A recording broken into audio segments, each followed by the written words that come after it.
स्वागत छ भाइ बहिनीहरूलाई नेपाल अनलाइन स्कुलमा।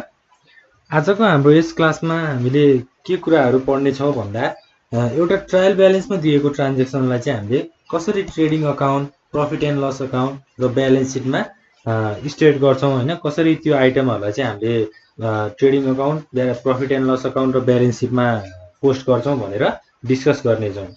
अब हाम्रो यो क्वेसन चाहिँ एकदमै इम्पोर्टेन्ट छ हैन। अब हाम्रो क्लास 10 मा फाइनल अकाउन्टमा चाहिँ सबभन्दा धेरै मार्क्स चाहिँ हाम्रो यही क्वेसनले चाहिँ क्यारी गरेको हुन्छ है त। ल अब एकदमै इम्पोर्टेन्ट च्याप्टर छ यो र हामीले एकदम ध्यान दिएर चाहिँ यो कुराहरू आज पढ्नुपर्ने हुन्छ। अब सुरुमा हामीले के बुझ्नुपर्छ भन्दा ट्रेडिङ अकाउन्टमा चाहिँ कस्तो खालको आइटमहरूलाई पोस्ट गर्ने भनेर बुझ्नुपर्छ हैन। अब हामीले अघिल्ला क्लासहरुमा पढ्दाखेरि चाहिँ के भनेर पढेका थियौं त भन्दा ट्रेडिङ अकाउन्टमा चाहिँ अल डाइरेक्ट एक्सपेन्सेस हैन, डाइरेक्ट एक्सपेन्सेस भनेको डाइरेक्ट खर्चलाई चाहिँ हामीले के गर्थ्यौं त ट्रेडिङ अकाउन्टमा पोस्ट गर्थ्यौं। जस्तै ट्रेडिङ अकाउन्टको डेबिटमा चाहिँ हामीले के गर्थ्यौं त डाइरेक्ट एक्सपेन्सेसलाई चाहिँ हामीले ट्रेडिङ अकाउन्टको डेबिट साइडमा लेख्थ्यौं र इन्डाइरेक्ट र डाइरेक्ट इन्कम हैन, इन्डाइरेक्ट इन्कम हैन, direct income, direct expenses direct खर्च र डाइरेक्ट आम्दानीलाई चाहिँ हामीले के गर्थ्यौं त ट्रेडिङ अकाउन्टको डेबिट साइड र क्रेडिट साइडमा पोस्ट गर्थ्यौं। अब हामीले ट्रान्जेक्सनमा हाम्रो ट्रायल ब्यालेन्समा हेर्दाखेरि चाहिँ अब हामीले के बुझ्नुपर्छ त पहिला हामीले यहाँ स्टेटमेन्ट हेर्नुपर्छ। जस्तै अब माथिदेखि के भनेको छ त भन्दा क्यापिटल भनेको छ 1 नम्बरमा हैन। त्यसपछि क्यापिटल भनेको के हुन्छ त हाम्रो जहिले पनि ब्यालेन्स सिटमा इन्ट्री हुन्छ। त्यसपछि क्रेडिटर्स भनेको के हो त क्रेडिटर्स पनि हाम्रो ब्यालेन्स सिटको लायबिलिटिजमा युज हुन्छ। क्याश इन ह्यान्ड भनेको त हाम्रो करेन्ट एसेट्स भइहाल्यो हैन। त्यसपछि क्याश एट ब्याङ्क भनेको पनि हाम्रो करेन्ट एसेट्स हो। मेसिनरी भनेको हाम्रो फिक्स एसेट्स हो। फर्निचर भनेको हाम्रो फिक्स एसेट्स हो। त्यसपछि सन्ड्री डेब्टर्स भनेको के हो त करेन्ट एसेट्स हो। र पर्चेजेस हैन, पर्चेजेस, सेल्स, अनि त्यसपछि ओपनिङ स्टक हैन, रिटर्न इनवार्ड्स, रिटर्न आउटवार्ड्स, त्यसपछि क्यारेज इनवार्ड्स, वेजेस। अब यस्तो खालको डाइरेक्ट एक्सपेन्सेसलाई चाहिँ हामीले ट्रेडिङ अकाउन्टमा इन्ट्री गर्छौं हैन। हामीले अगाडिको क्लासहरुमा कुरा गर्दाखेरि पनि ट्रेडिङ अकाउन्टमा चाहिँ कस्तो खालको आइटमहरूलाई पोस्ट गर्ने भनेर हामीले डिस्कस गरिसकेका छौं हैन। अब जस्तै सेल्स, पर्चेज हैन, ओपनिङ स्टक, अब यस्तो खालको आइटमहरूलाई चाहिँ हामीले ट्रेडिङ अकाउन्टमा इन्ट्री गर्छौं। सुरुमा त हामीले ट्रेडिङ अकाउन्टमा के पोस्ट गर्छौं त भन्दा ओपनिङ स्टक कहाँ छ हैन। अब ओपनिङ स्टक चाहिँ हामीले ट्रेडिङ अकाउन्टदेखि सुरु गर्छौं। ट्रेडिङ अकाउन्टको डेबिट साइडमा हामीले टु ओपनिङ स्टक, ट्रायल ब्यालेन्समा हाम्रो ओपनिङ स्टक कति छ त अमाउन्ट 2500। 2500 लाई चाहिँ हामीले के गर्छौं त अब डेबिट साइडमा 2500 लेख्छौं। त्यसपछि के छ त ओपनिङ स्टक भइसकेपछि अब हाम्रो यहाँसम्म सन्ड्री डेब्टर्ससम्म भन्दा माथिको ट्रान्जेक्सन चाहिँ हाम्रो सबै एसेट्स र लायबिलिटिजमा हुन्छ ब्यालेन्स सिटमा हैन। त्यसपछि ओपनिङ स्टक चाहिँ हामीले फर्स्ट ट्रेडिङ अकाउन्ट बनाउँदाखेरि जहिले पनि फर्स्ट कोलममा स्टेटमेन्ट रेकर्ड गर्नुपर्छ। त्यसपछि के छ त हामीले माथि हेरौं पर्चेज हैन, पर्चेज छ। अब पर्चेज भनेको कस्तो हो त ट्रेडिङ अकाउन्टमा इन्ट्री हुन्छ किनभने पर्चेज भनेको डाइरेक्ट एक्सपेन्सेस हो, डाइरेक्ट खर्च हो। त्यही भएर टु पर्चेजेस कति पर्चेज भएको छ त 20500 हैन। 20500 चाहिँ पर्चेज भएको छ। अब पर्चेज भन्ने बित्तिकै के आउँछ त अर्को अब रिटर्न इनवार्ड्स अथवा रिटर्न आउटवार्ड्स हुनुपर्छ हैन। पर्चेज सँग रिलेटेड चाहिँ के हुन सक्छ त पर्चेज रिटर्न हुन सक्छ, त्यसपछि रिटर्न इनवार्ड्स र रिटर्न आउटवार्ड्स हुन सक्छ। अब हामीले कुनै पनि सामान किनिसकेपछि रिटर्न के गर्छौं त पर्चेज भनेको किनेर ल्याउने हो र अब त्यसलाई रिटर्न पठायो भने चाहिँ के हुन्छ त रिटर्न आउटवार्ड्स हुन्छ हैन। रिटर्न आउटवार्डलाई चाहिँ हामीले अब के गर्नुपर्छ त पर्चेजसँग लेस गर्नुपर्छ, लेस रिटर्न आउटवार्ड्स। अब रिटर्न आउटवार्ड्स कहाँ छ त हाम्रो ट्रायल ब्यालेन्समा 12 नम्बरमा रिटर्न आउटवार्ड्सको अमाउन्ट कति छ त 2500। 2500 चाहिँ हामीले पर्चेजसँग लेस गर्नु पर्यो र हाम्रो अब 20500 माइनस 2500 भनेको कति हुने भयो त 18000 हुने भयो हैन। ल यसै गरी अब हाम्रो के छ त पर्चेज पछि सेल्स छ। अब सेल्स भनेको नि के हो त डाइरेक्ट इन्कम हो। कुनै पनि सामानहरू सेल गरेर कुनै पनि सामानहरू बेचिसकेपछि के आउँछ त क्यास आउँछ, इन्कम हुन्छ हैन। डाइरेक्ट इन्कमहरूलाई चाहिँ हामीले के गर्छौँ त ट्रेडिङ अकाउन्टको क्रेडिट साइडमा रेकर्ड गर्छौँ। अब बाई सेल्स, सेल्स कतिको भएको छ त 60,000 को भएको छ। अब सेल्स भइसकेपछि कुनै पनि सामान सेल्स भएर रिटर्न गरियो भने त्यसलाई हामीले के भन्छौँ त रिटर्न इनवार्ड भनेर भन्छौँ हैन। सेल्स गर्नु भनेको हामीले बेच्नु हो, दिनु हो हैन। अब दिएको सामानहरू चाहिँ फिर्ता आयो भने त्यसलाई हामीले के भन्छौँ रिटर्न इनवार्ड्स भन्छौँ। रिटर्न इनवार्ड्सलाई चाहिँ हामीले क्रेडिट साइडमा सेल्ससँग लेस गर्नुपर्छ। र अब हाम्रो ट्रायल ब्यालेन्समा कहाँ छ त रिटर्न इनवार्ड्स त्यो हेर्नु पर्यो। हाम्रो 11 नम्बरमा चाहिँ रिटर्न इनवार्ड्स भनेर 1000 दिएको छ भनेपछि हाम्रो लेस रिटर्न इनवार्ड्स। अब सेल्सको अमाउन्ट चाहिँ हाम्रो 60,000 छ। त्यसपछि रिटर्न इनवार्ड्स हामीले कति गर्नु पर्यो त 1000 गर्नु पर्यो। अब हाम्रो टोटल कति हुन्छ त 59,000। ल यसै गरी चाहिँ हामीले ट्रेडिङ अकाउन्टमा आइटमहरूलाई चाहिँ इन्ट्री गर्ने गर्छौँ। अब क्यारेज इनवार्ड्स छ। त्यसपछि 13 नम्बरमा क्यारेज इनवार्ड्स छ। अब यो त हाम्रो प्रफिट एन्ड लस अकाउन्टमा पनि इन्ट्री हुँदैन, हाम्रो ब्यालेन्स सिटमा पनि इन्ट्री हुँदैन। क्यारेज इनवार्ड्स भनेको चाहिँ के हो त भन्दा डाइरेक्ट एक्सपेन्सेस हो। किनभने क्यारेज इनवार्ड्स भनेको चाहिँ अब कुनै पनि एउटा सप्लायरले आफ्नो कस्टमरलाई गुड्स बेच्छ अथवा गुड्स डेलिभरी गर्छ, उसको घरमा सामानहरू पुर्याइदिन्छ भने त्यो खर्च चाहिँ कसले बिहोर्नु पर्यो त सप्लायरले बिहोर्नु पर्यो हैन। सप्लायरले चाहिँ त्यो खर्च चाहिँ लिनु पर्यो भनेपछि के हुन्छ त अब एउटा संस्थाको लागि के हुन्छ त त्यो खर्च हुन्छ हैन, डाइरेक्ट एक्सपेन्सेस भयो। टु क्यारेज इनवार्ड कति हुन्छ त हाम्रो क्यारेज इनवार्ड कति छ त अमाउन्ट 2000। यसलाई चाहिँ हामीले ट्रेडिङ अकाउन्टको डेबिट साइडमा रेकर्ड गरिन्छ। त्यसै गरी हाम्रो क्यारेज आउटवार्ड छ।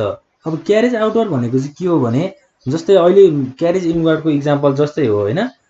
कुनै एउटा सप्लायरले कस्टमरलाई सामानहरू पुर्याउँदाखेरि लाग्ने खर्च। तर क्यारेज इनवार्ड र क्यारेज आउटवार्डमा फरक के छ त अब क्यारेज आउटवार्ड भनेको चाहिँ कस्टमरले तिर्ने पैसा, कस्टमरले हैन।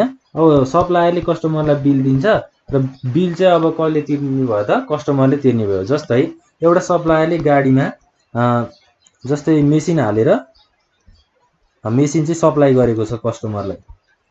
अब सप्लायरले गाडीमा मेसिन हालेर कस्टमरलाई सप्लाई गरिसकेपछि त्यो गाडी भाडा कसले दिने भन्ने कुरा हो। कस्टमरले दियो भने चाहिँ क्यारेज आउटवार्ड हुन्छ। अब सप्लायरले दिनु पर्यो भने चाहिँ के हुन्छ त क्यारेज इनवार्ड हुन्छ। भनेपछि क्यारेज आउटवार्डलाई हामीले अब ट्रेडिङ अकाउन्टमा रेकर्ड गर्दैनौँ किनभने त्यो कस्टमरले गरेको खर्च भयो हैन। त्यसलाई चाहिँ हामीले अब आउने प्रफिट एन्ड लस अकाउन्टमा इन्ट्री गर्छौँ।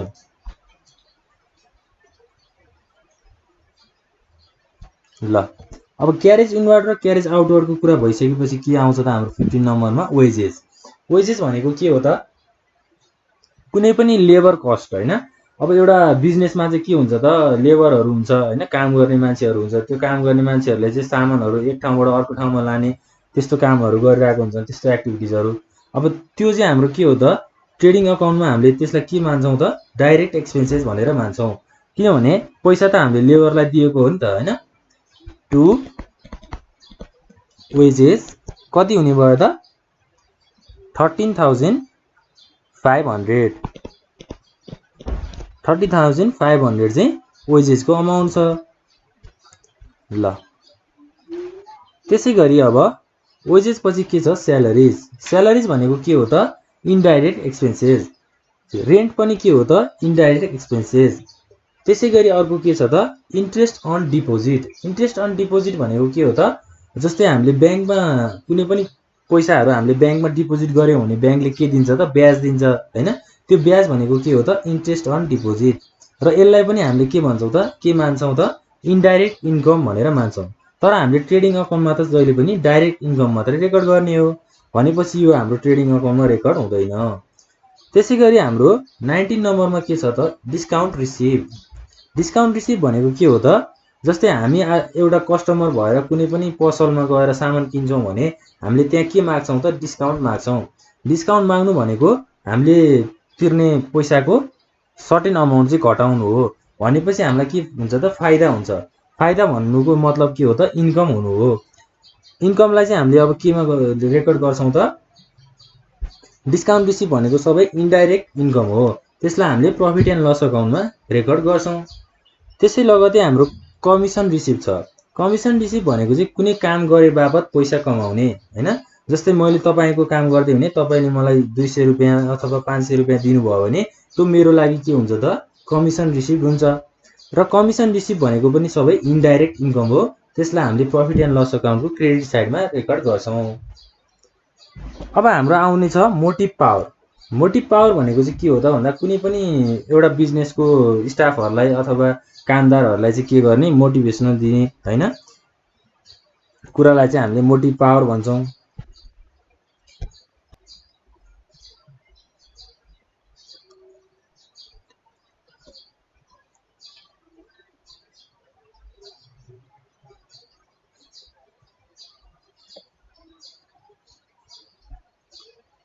ल अब के लिन सक्छौँ त हामीले मोटिभ पावरको इक्जाम्पल चाहिँ जस्तै अब हामीले त अहिले मान्छेको कुरा गर्यौँ, मान्छेलाई अब मोटिभेट गर्ने भनेर भन्यौँ, तर मेन मिनिङ चाहिँ के हो त भन्दा कुनै पनि मेसिनलाई हैन कुनै पनि मेसिनलाई अपरेट गर्नको लागि दिने हैन जस्तै इलेक्ट्रिसिटी हो, यस्तो खर्चलाई चाहिँ हामीले मोटिभ पावर खर्च एक्सपेन्सेस भनेर भन्छौँ। र कति छ त 1800 छ भनेपछि यसलाई हामीले ट्रेडिङ अकाउन्टको डेबिट साइडमा डाइरेक्ट एक्सपेन्सेसको रूपमा टु मोटिभ पावर कति छ त 1800 चाहिँ मोटिभ पावर छ। यो चाहिँ सबै डाइरेक्ट एक्सपेन्सेस। ल यसलाई हामी इरेज गरौँ। अब हाम्रो ट्रेडिङ अकाउन्टको चाहिँ टोटल गर्ने बेला आएको छ। अब एडभर्टाइजमेन्ट भनेको चाहिँ सबै इन्डाइरेक्ट एक्सपेन्सेस हो, जसलाई चाहिँ हामीले प्रफिट एन्ड लस अकाउन्टको डेबिट साइडमा इन्ट्री गर्छौँ।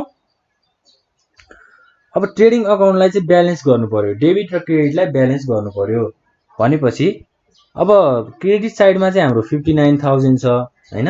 डेबिट साइडमा कति छ त अब 18,000 प्लस 2,000 भनेको 20,000 भयो र 13,500 भनेको कति हुन्छ त 33,500 प्लस 2,500 भनेको हाम्रो कति हुन्छ त 34,000 भयो हैन। 36,000 37,800 माइनस 59,000 भनेको कति हुने भयो त अब डेबिट साइडमा पुगेन। डेबिट साइडमा नपुगेपछि हामीले टु ग्रस प्रफिट, डेबिट साइडमा नपुगेपछि ग्रस प्रफिट हुन्छ कति हुने भयो त 21,200। ल यसरी चाहिँ हामीले ब्यालेन्स डेबिट र क्रेडिटलाई चाहिँ ब्यालेन्स गरेर ग्रस प्रफिट निकाल्यौँ ट्रेडिङ अकाउन्टबाट हैन। कि त हाम्रो ग्रस प्रफिट हुन्छ कि त हाम्रो ग्रस लस हुन्छ।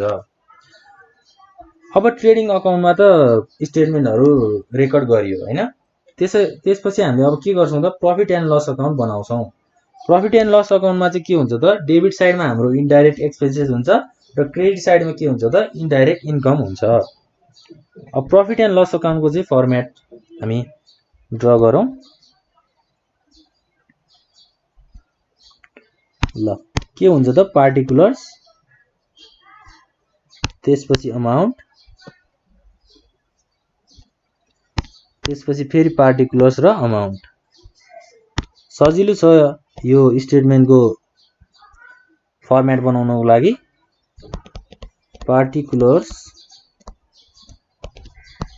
अमाउन्ट, पार्टिकुलर्स र अमाउन्ट, प्रफिट एन्ड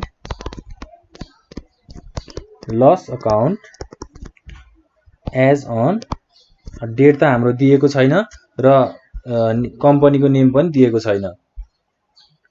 अब हामीले प्रफिट एन्ड लस अकाउन्टमा चाहिँ कस्तो खालको आइटमहरूलाई पोस्ट गर्नुपर्छ भनेर सुरुमा बुझ्नु पर्यो हैन। जस्तै अब माथि हामीले कुरा गरे अनुसार हाम्रो फर्निचर डेप्टरसम्म त हाम्रो सबै एसेट्स र लायबिलिटिजको कुराहरू भइहाल्यो हैन। त्यसपछि हाम्रो आउँछ पर्चेज, सेल्स, ओपनिङ स्टक हैन, return inward, return outward, carriage inward, यी सबै के हुन् त हाम्रो ट्रेडिङ अकाउन्टमा जाने आइटमहरू हुन्। त्यसपछि वेजेस पनि के हो त ट्रेडिङ अकाउन्टमा जाने आइटम हो। तर अब carriage outward, salaries, rent interest on deposit, discount receive, commission receive, advertisement, यी सबै आइटमहरु चाहिँ हामीले केमा इन्ट्री गर्छौं त अब प्रफिट एन्ड लस अकाउन्टमा इन्ट्री गर्छौं। किनभने यो के हो त इन्डाइरेक्ट एक्सपेन्सेस र इन्डाइरेक्ट इन्कम हो। कहाँबाट सुरु गर्ने हो त अब हामीले क्यारेज आउटवार्ड। सुरुमा त हाम्रो स्यालरिजबाट सुरु गरौं, क्यारेज आउटवार्ड पनि हाम्रो प्रफिट एन्ड लस अकाउन्टको डेबिट साइडमै हुने हो। स्यालरिज टु स्यालरिज, स्यालरी चाहिँ एउटा अब जस्तै हामीले एबीसी कम्पनीको प्रफिट एन्ड लस अकाउन्ट बनाइरहेको छौं भने एबीसी कम्पनीको स्यालरिज के हो त अब एउटा खर्चको रूपमा चाहिँ हो, जसले चाहिँ एबीसी कम्पनीले आफ्नो स्टाफहरुलाई पे गरेको छ, इन्डाइरेक्ट एक्सपेन्सेस हैन। ल स्यालरिज कति छ त अब 2500, 2500 हाम्रो डेबिट साइडमा हुने भयो। त्यसपछि रेन्ट, रेन्ट भनेको पनि के हो त जस्तै अब एबीसी कम्पनी चाहिँ कुनै बिल्डिङमा रेन्टमा बसेको छ, कुनै बिल्डिङमा रेन्टमा चाहिँ उले अफिस खोलेको छ भन्यो भने त्यो बिल्डिङको चाहिँ उले रेन्ट तिर्नु पर्यो, भाडा तिर्नु पर्यो हैन, त्यो उसको लागि के हो त खर्च हो। टु रेन्ट कति छ त हाम्रो 1200। त्यसपछि हामीले अगाडि के कुरा गरेको थियौं त भन्दा क्यारेज आउटवार्डको कुरा गरेको थियौं। क्यारेज आउटवार्ड भनेको चाहिँ कस्टमरले तिर्ने पैसा हैन, हामीले डेलिभरी गर्दाखेरि कस्टमरले तिर्ने पैसालाई क्यारेज आउटवार्ड हुन्छ भनेका थियौं। त्यो चाहिँ के हुन्छ त अब टु क्यारेज आउटवार्ड डेबिट साइडमा कति छ त अमाउन्ट 1000। ल त्यसैगरी हाम्रो के छ त अरु अब इन्ट्रेस्ट अन डिपोजिट भनेको के हो त डिपोजिट गर्दा आएको इन्ट्रेस्ट ब्याज पैसा भनेपछि के हुन्छ त त्यो इन्कम हुन्छ। इन्कमलाई हामीले के गर्छौं त क्रेडिट साइडमा रेकर्ड गर्छौं। अब हामीले माथि ट्रेडिङ अकाउन्टमा के हेर्नु पर्यो त भन्दा ग्रस प्रफिट आएको छ। ट्रेडिङ अकाउन्टमा ग्रस प्रफिट आएपछि हामीले सुरुमा भुल्नै नहुने कुरा के हो त भन्दा ग्रस प्रफिटलाई चाहिँ हामीले प्रफिट एन्ड लस अकाउन्टको क्रेडिट साइडमा रेकर्ड गर्छौं। बाइ ग्रस प्रफिट कति आएको छ 21200। अब केही गरी हाम्रो ग्रस लस आएको भए के हुन्थ्यो त हाम्रो डेबिट साइडमा हामीले इन्ट्री गर्थ्यौं। अब आउँछ इन्ट्रेस्ट अन डिपोजिटको कुरा। डिपोजिट गर्दा आएको इन्ट्रेस्ट ब्याज कमाएको इन्कम भएको भनेपछि बाइ इन्ट्रेस्ट अन डिपोजिट कति भएको छ त 2026 रुपैयाँ। त्यसैगरी डिस्काउन्ट रिसिभ यो पनि एउटा इन्कम हो भनेपछि प्रफिट अकाउन्टको क्रेडिट साइडमा बाइ डिस्काउन्ट रिसिभ्ड। डिस्काउन्ट कति रिसिभ भएको छ त 5030। त्यसैगरी by commission received. Commission receive कति छ त 900। ल त्यसपछि एडभर्टाइजमेन्टको कुरा छ। अब एडभर्टाइजमेन्ट भनेको त अब एबीसी कम्पनीले गरेको एडभर्टाइजमेन्ट हैन, आफ्नो कम्पनीलाई चिनाउनको लागि आफ्नो कम्पनीको सामानहरु प्रोडक्टहरु मार्केटमा देखाउनको लागि चाहिँ उले एडभर्टाइजमेन्ट गरेको रहेछ। त्यो चाहिँ उसको के हो त खर्च हो एडभर्टाइजमेन्ट। एडभर्टाइजमेन्ट कतिको गरेको छ त 3656। ल यसरी चाहिँ हामीले profit and loss अकाउन्टमा indirect expenses and indirect इन्कमलाई चाहिँ रेकर्ड गर्छौं। अब हामीले डेबिट र क्रेडिटको ब्यालेन्स गर्नु पर्यो र हामीले अब प्रफिट एन्ड लस अकाउन्ट बनाइसकेपछि के फाइन्ड आउट गर्नुपर्छ त नेट प्रफिट अथवा नेट लस। अब डेबिट साइड हेभियर छ कि क्रेडिट साइड हेभियर छ भनेर हामीले सुरुमा हेर्नु पर्यो।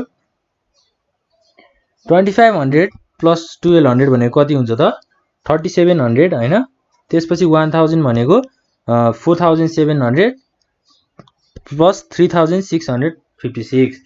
अब हाम्रो क्रेडिट साइडमा कति छ त भन्दा 21200 भयो भनेपछि डेबिट साइड भन्दा क्रेडिट साइड चाहिँ हेभियर छ। अब हामीले टोटल गरेर के फाइन्ड आउट गर्नु पर्यो त हामीले डेबिट साइडमा टु नेट प्रफिट, किनभने हाम्रो क्रेडिट साइड भन्दा डेबिट साइड चाहिँ थोरै छ। क्रेडिट साइड हेभियर भएर डेबिट साइडमा ब्यालेन्स गर्नु पर्यो। अब हामीले यो सबै क्याल्कुलेसन गरेर टोटल गर्दा नेट प्रफिट कति आउँछ त भन्दा 20800 चाहिँ हाम्रो के हुन्छ त नेट प्रफिट हुन्छ र टोटल अमाउन्ट चाहिँ हाम्रो 29156। 29,156 ल यसरी चाहिँ हामीले प्रफिट एन्ड लस अकाउन्ट पनि प्रिपेयर गर्छौं। अब हाम्रो मेन लास्टमा के बाँकी रहेको छ त ब्यालेन्स सिट। अब ब्यालेन्स सिटमा चाहिँ हामीले लायबिलिटिज र एसेट्सलाई चाहिँ रेकर्ड गर्छौं। ब्यालेन्स सिट बनाउनको लागि हामीलाई चाहिन्छ टेबल, त्यसपछि क्यापिटल एन्ड लायबिलिटिज हाम्रो लेफ्ट साइडमा, अमाउन्ट, त्यसपछि एसेट्स हाम्रो राइट ह्यान्ड साइडमा र अमाउन्ट। ल यो चाहिँ हाम्रो के भयो त ब्यालेन्स सिटको फर्मेट भयो। Capital and liabilities, amount, assets र अमाउन्ट। एसेट्स भनेको चाहिँ के हो त सम्पत्ति। ब्यालेन्स सिट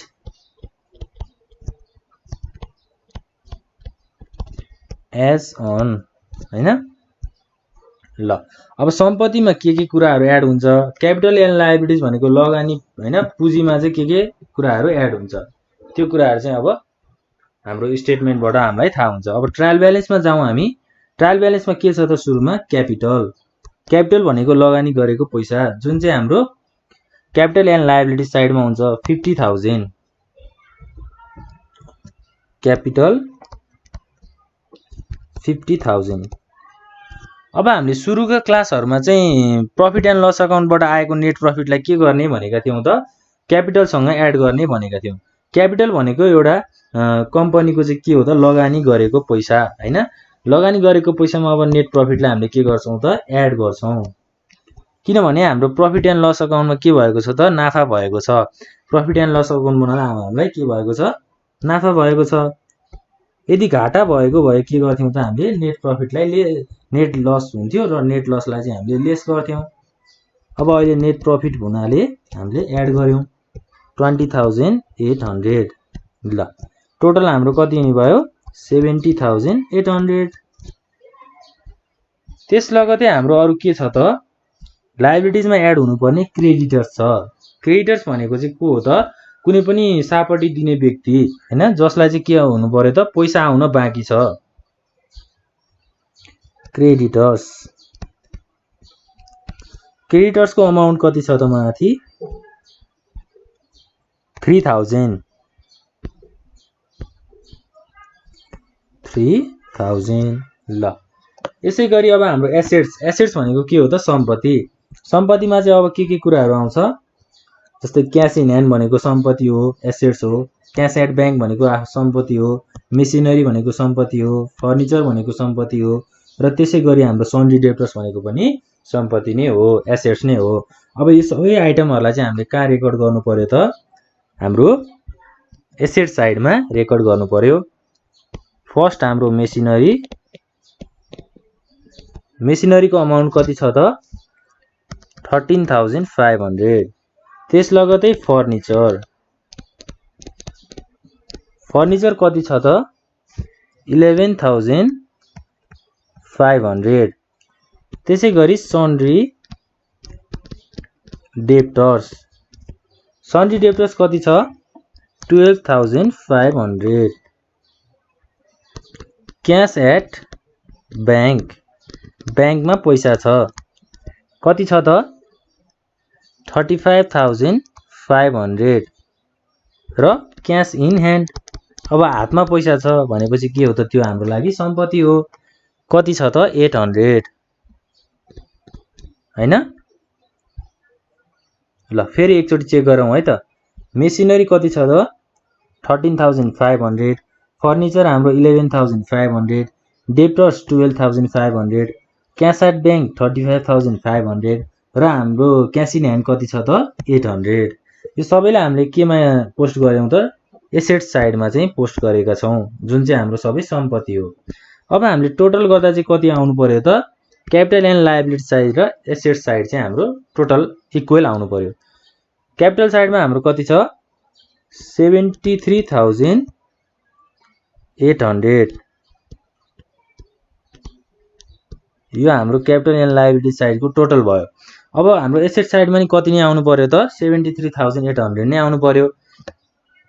ल 35,000 प्लस 12,500 प्लस 11,500 त्यसपछि फेरि 13,500 प्लस 800 भनेको कति हुन्छ त टोटलमा हाम्रो 73,800 हुन्छ क्याल्कुलेसन गर्दा चाहिँ हाम्रो 73,800 हुन्छ ल यसरी चाहिँ हामीले कुनै पनि ट्रायल ब्यालेन्सको ट्रान्ज्याक्सनलाई चाहिँ हामीले trading account profit and loss account र ब्यालेन्स सिटमा पोस्ट गर्छौं हैन आइटमहरुलाई चाहिँ हामीले पोस्ट गर्छौं ल यस्तै क्वेशन्सहरु चाहिँ प्र्याक्टिस गर्दै गर्नु होला कुनै पनि कन्फ्युजन भएमा चाहिँ कमेन्ट बक्समा कमेन्ट गरिदिनु होला आजको हाम्रो क्लासमा चाहिँ सबै कुराहरु हामीले trading account profit and loss account र ब्यालेन्स सिट डिस्कस गरिसकेका छौं अब अर्को क्लासमा हामी यस्तै क्वेशन्स लिएर फेरि पनि आउने छौं आजको लागि यति नै गरौं थ्यांक यू